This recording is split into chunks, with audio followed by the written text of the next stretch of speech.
সাবেক রাষ্ট্রপতি ও দলের প্রতিষ্ঠাতা জিয়াউর রহমানের ৪৪তম শাহাদাত বার্ষিকী উপলক্ষে ৮ দিনের কর্মসূচি ঘোষণা করেছে বিএনপি।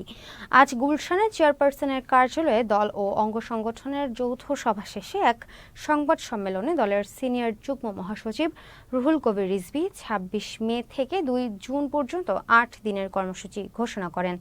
রুহুল কবির রিজভী বলেন, যেহেতু ৭ জুন কোরবানি ঈদ, সেজন্য দলের কর্মসূচি কিছুটা সংক্ষিপ্ত করা হয়েছে। কর্মসূচি হবে ৮ দিনব্যাপী, অর্থাৎ ২৫ তারিখ থেকে ২ জুন পর্যন্ত।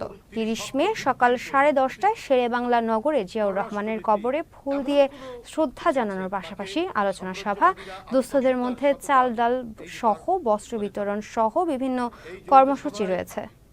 মহান স্বাধীনতার ঘোষক, বহুদলীয় গণতন্ত্রের প্রবক্তা, আধুনিক বাংলাদেশের স্থপতি শহীদ রাষ্ট্রপতি জিয়াউর রহমানের শাহাদাত বার্ষিকী উপলক্ষে ৮ দিনের কর্মসূচি। আচ্ছা, এই দিবসটি উপলক্ষে পোস্টার প্রকাশ করা হবে এবং ওই দিন কালো ব্যাজ ধারণ করা হবে। শাহাদাত বার্ষিকী উপলক্ষে সংবাদপত্র, অনলাইন পত্রিকায় ক্রোড়পত্র প্রকাশ করা হবে এবং যারা বুদ্ধিজীবী রয়েছেন দেশের, তারা তাদের লেখা নিয়ে এবং তাদের মূল্যবান লেখা বিভিন্ন পত্রপত্রিকায় তারা প্রকাশ করবেন।